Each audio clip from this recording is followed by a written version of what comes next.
Hi, everyone. Welcome to another Lumen Live. We are talking about how to set yourself up for ongoing change, empower teams, and overcome collective burnout. Because our work experiences have transformed over the past years. We're in this space where some things have changed for the better. We've gained flexibility of remote working, but we're also super busy. And a lot of us feel disconnected and exhausted. So today we're talking about this important topic. And to get us started, Tirza, why are we tired? Thanks so much. It's great to be with everybody this morning. Um, Tired is an equation of how much we're putting out and then how much we're putting back in. And we're putting a lot out. We're doing a lot of different things at work. We're in back to back meetings. We know that our screen times and our Zoom time is actually really fatiguing for us. There's a lot of uncertainty creating an emotional load and a sense of stress around our work and what's coming next. We're always on with our phones with us. We're on email and on Slack 24/7. There's a lack of process. So we're really feeling like we're making it up as we're going on. But there's also a lack of these restorative things: acknowledgement and celebration, connection to our team, social interaction, that kind of water cooler conversation or kitchen conversation that has us feel rewarded and connected and care about our teams. And so we're putting more out and we're putting less back in the tank. Mhm. And so what's happening is we're working more, but we're actually working less effectively. We're not collaborating in a way that's helping us address the rapid market changes, and this is making us even more burned out. And we're not getting to do the kinds of things that really inspire each of the different types of leaders that we have. So we're four different main types of people out there in terms of how we get energized about work and the things that exhaust us. And a lot of us are needing to do a lot of work that's outside of our core realm of the things that inspire us and get us energized, and needing to do a lot of things that are inside of the areas that exhaust us and trouble us. So for people like me, when I need to do a lot of detailed data entry work, that's very exhausting for me. But for some folks, that kind of like making sure all the I's are dotted, the T's are crossed, the things are complete, that's the work that inspires them.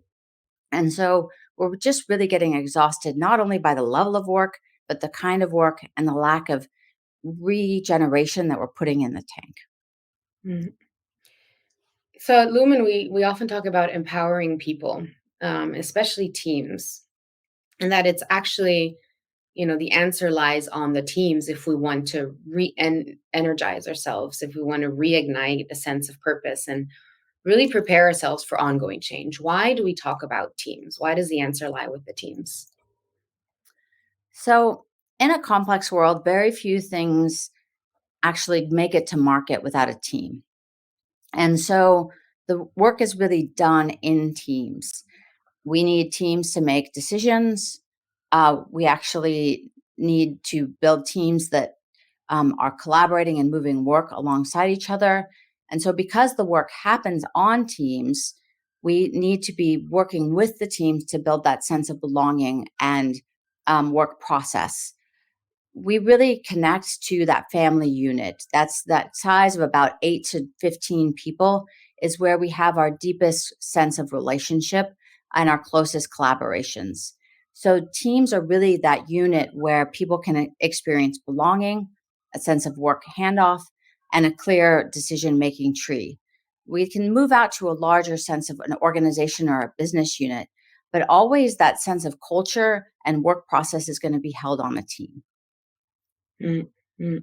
And I think like what's fair to mention, like at the moment, is like the challenge that we're experiencing right now, as you say, whatever goes to market, that's like the teamwork. And in this complex world, how we do things is changing. Like we talk about empowerment, but we don't necessarily understand the implications of that, like, or we don't necessarily understand the world that we came from. Command and control, where we absorbed information, where we absorbed decisions as a team.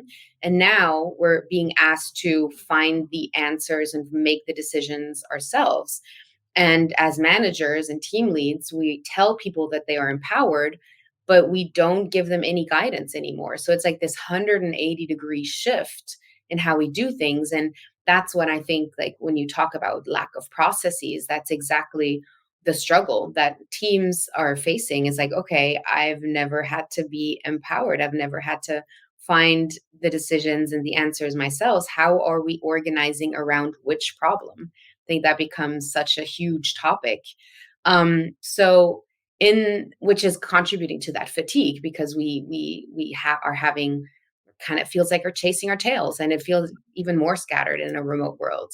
Mhm. So in this moment of fatigue, and it being an opportunity for change to do things differently, what are a few examples that leaders can turn to turn this this challenging time into an opportunity for growth? What are some tools? Yeah. So it's really important that leaders understand what people need to feel connected to their work. And that's a little bit different for each person. But broadly speaking, people need to feel a sense of purpose and they need to feel that sense of autonomy and agency. So they need to have the capacity to do their work, the autonomy to do their work, and the agency, the sense that they can act. They also need safety to know that when they do act, if there's an error or an opportunity for correction, that's going to be handled in a way that is psychologically safe. Managers need to understand how they can support their team. So that's an opportunity for them to get curious. And teams need to have really great process to move work forward. In this time of Slack, we have begun to rely on instantaneous communication as a substitute for good process. When we were in the office, we could rely on proximity. And so we could move work forward literally by being next to each other. And then we substituted things like Slack as a way of trying to substitute for proximity. But the result is that we actually are increasing delays and confusion because it's very shorthand communication and we're not taking in all the information that we would be taking in if we were in the room with somebody. So we need to have an increasing reliance on really good documented process so that we can grow into what we're doing and what great looks like, and then continue to evolve our process. And so turning this challenge into an opportunity for growth means really leaning into creating great culture for our teams, understanding what it means for us as leaders to develop ourselves, and developing not just good process now, but the capacity to continuously create great process. Hmm. I love that. And what are some just quick tools that we can start implementing, some practices on a daily basis? So, part of the fatigue is that we're experiencing ourselves as disconnected from each other. We're scattered. Our work is coming in this bit and that bit. We're not focused. We're often dual screening. There's a lot of distractions, and we're somewhat paralyzed in our decision making. So, the very simple tool that we give people is the connect, scan, focus, act framework. And that tool can be used at any time. That can be used for myself when I'm sitting down to my work to connect to how I'm feeling, what great looks like, to scan for what's all the information and resources I need to do this work, focus in on the steps that are going to deliver it, and ultimately take the actions required. We can also use that framework for creating great meetings. Mhm. You can find a training on that on our site. So, the other types of things that we can be doing are managing setbacks. So, one of our clients, Productable, has a great tool that they call the fail cake. So, when a project or a initiative is being ended because it has failed, that the person who led that gets a cake. They call it the fail cake. In another collaborative ours, Watershed, they do an amazing thing. They, with the new people who are brought on after a couple weeks on the team, they get to present things that I would change around here, giving that early person a voice in the organization that they should be listened to, taking in the fresh perspective of somebody who hasn't become accustomed to the way we do things around here, and ultimately creating psychological safety for everybody to speak up with what's not working. Mm. We've also seen organizations pair people across the organization so that you have role models. And IBM, who undertook one of the largest and most successful cultural changes in an organization, trained everybody in design thinking methods so that they had an effective method for problem solving. There's lots of great examples out there for what we can do to set our teams up for change and for developing the tools they need to thrive in these uncertain times. Mhm. I think those are great. I think you mentioned really great points. Is like, okay, we can talk about empowering, but we actually need to give managers the tools, and we need to give teams the tools to actually feel empowered, the communication skills, the processes, so that they have all of these tools to create the clarity on what are we doing, because otherwise, of course, no one's going to do anything if they're not clear on what they're going to do and how they're going to do it and how they're going to do it together. The psychological safety to really be able to give that feedback and talk about the setbacks, um, and then automatically they can step into ownership and accountability, once these things are clearly documented and people are also very clear on what's the actual job to be done and what does success look like. So thanks for that. A huge question that comes to my mind, however, is that these are like one time tools and we talk about them and it's a great idea, but how do we actually turn them into habits? How do we make them repeatable? How can we scale these things across organizations? Hmm. So, repeatability is about making things mimetic. It's about making things an actual behavior that can be repeated again and again. And so we make behaviors repeatable by documenting them. We make them repeatable by making it clear what the steps are, how we do them, and we practice them, and then we document them in a way that people can continue to go back to, oh, this is how we do things. These are the roles of checklists and process documentation, flow charts, these kinds of really hard, you think of them as kind of hard tools of business. And then there's the other side of things, which is culture. Culture is really how we do things around here, how we respond in the moment to manage breakdowns, accountability, feedback, care, and safety.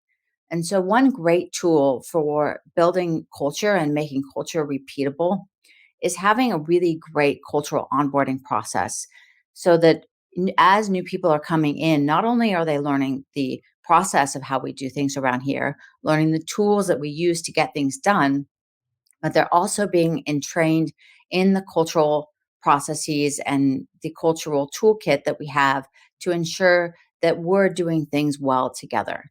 So we encourage folks, just like Netflix has their culture document, to actually build some documentation and training that onboards people to the culture, that provides an ongoing resource also for people who need refreshers or to fine tune their skill sets around things like feedback and accountability.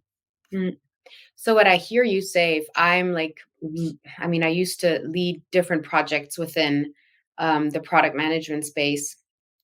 And so what I hear you say, when these different project teams form, it actually makes sense to have a kickoff meeting where we talk about these things, where we talk about, um, process, where we talk about, rituals around feedback when we're going to have them, the cadence of them, where we talk about, um, ownership and accountability and what that means, and so that we all share a common understanding of that. Is that right? How do we talk about psychological safety? Exactly. So we're like hearing about a lot of really rapidly forming teams that are trying to short circuit that team formation time. And I think sometimes we assume that because we all are coming under one organizational banner, we're already a team. But anytime we're coming together to get a new bit of work done, we're a new team. And it's really useful to take that time to understand, how are we going to work together? What's important about how we're going to treat each other? Which communication channels are we going to use? What are our response times and expectations around responsiveness? all of those things are really useful to set in the beginning so that we have clear expectations and we know what we can rely on each other for. Mhm. And what I when we begin to do those like core activities of team formation, we are building up that psychological safety. Psychological safety is something that we continuously create. It's not a one and done. It's a continuous development of making sure that everybody feels included, of making sure that we all feel like we can be learning here. It is in how we respond to every challenge and every opportunity for refinement of of work product. So it's not just a one and done thing because you can have a really excellent sense of safety, and then as a leader, you can really destroy that through one unfortunate reaction. Now, if you've been reliable over time, you can reset psychological safety, but you actually have to go back and apologize and make right and reset safety. So that's not a one and done thing.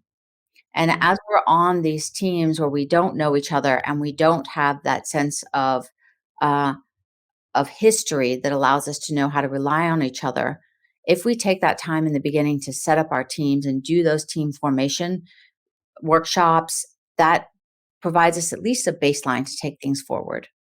Mhm. And I can also imagine when we talk about, culture and the onboarding processes and all of these things, are there new skills that people need once their managers tells them, we empower you to figure it out? What are some of these new skills that we're looking at when for effective collaboration in an environment that's, undergoing ongoing change?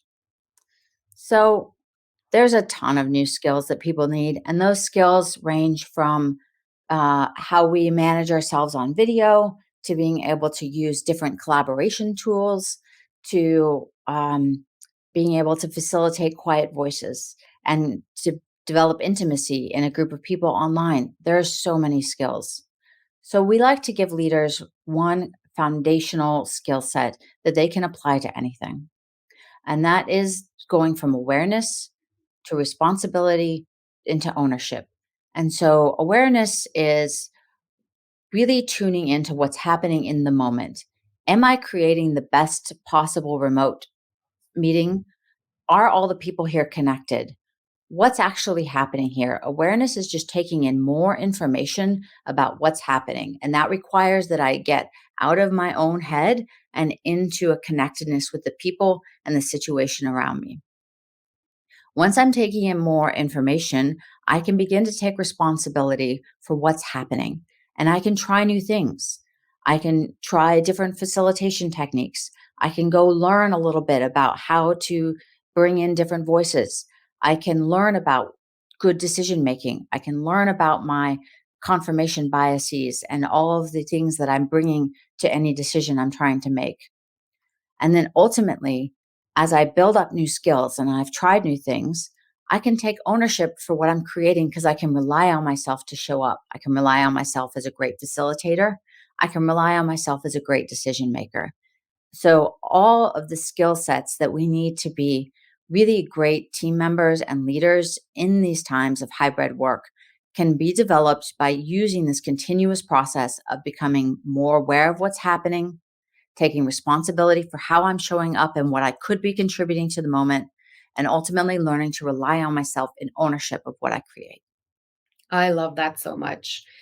And I think my final question would be, as it used to be so obvious, the hard skills, they're so tangible. You can see it. And a lot of the skills that we need to develop are around relationship building, self-management skills. And for a leader, I can imagine, or even for a team lead, it can become really hard to measure, like, well, is something happening, or is my team getting better? How do I feel like we have more momentum and more energy, and my team is connected to purpose and they are executing on strategy effectively and productively? What are some great ways to measure team productivity? and to know if your teams are truly empowered and doing the right thing. Yeah, we were looking at this Gartner report on how we need to adapt to the hybrid world. And one of the two key things they were pointing out was human centered leadership. And they looked at the different types of reasons that people push against the need for human centered leadership, from they don't believe it's useful or needed, or they're afraid to be vulnerable. There's all kinds of reasons that people are resistant to this idea of showing up as a human centered leader as opposed to kind of command and control. And the important thing is to understand that who we're being as a leader does ultimately show up in our the metrics that really matter to the organization. Profitability, we lose sales when our salespeople are disconnected, or when the handoffs internally are poor, or when there's a lack of coordination between marketing and sales. When projects kind of hang on and they're never completed, there isn't that kind of dopamine hit on the team that gives us the energy to move into the next project. And so we begin to see things slow down, take too long, tickets like hang out forever, projects sort of hang out forever. Products take longer to get to market, resulting in lost sales and these longer R&D times. Retention, we end up with increased turnover, but ultimately what's even more important about turnover is who's leading, and that kind of level of excitement we have, that that is a tangible thing because it translates into the momentum in our work. And so we're really paying attention to like how we feel. Do we feel like we're striding and we're excited to come to work together? Because it doesn't take long for that feeling, that soft feeling, to show up in the hard numbers of how fast are we turning things over, and are we delivering rapidly and consistently against the things that we need to do and the things our clients and our customers are expecting us to do. Mhm. I love that so much. I love the sentiment part, and how the sentiment part is easily translatable into hard metrics. So, if you are interested in having a deeper conversation with us about empowering people, and as well as managers and team leads, through ongoing change to overcome this fatigue, reach out. We consult with leaders, igniting strategic and transformative shifts in mindsets, skills, and behaviors that can be seamlessly cascaded throughout the organization. This fuels impactful organizational change, accelerates innovation, and enables exceptional customer and employee experience. We have a strong track record, a 7-year track record actually, bolstered by over 2 decades of collective experience at Lumen, and a remarkable record of training over 1,000 individuals in customer centric innovation, mindset, and transformation. We are your reliable partner in change. So don't be shy, don't hesitate and reach out. Thanks for tuning in, everyone, and make sure you're registering for next week's event on leading through AI, a people centric approach to change. We'll see you next week. Bye, everyone.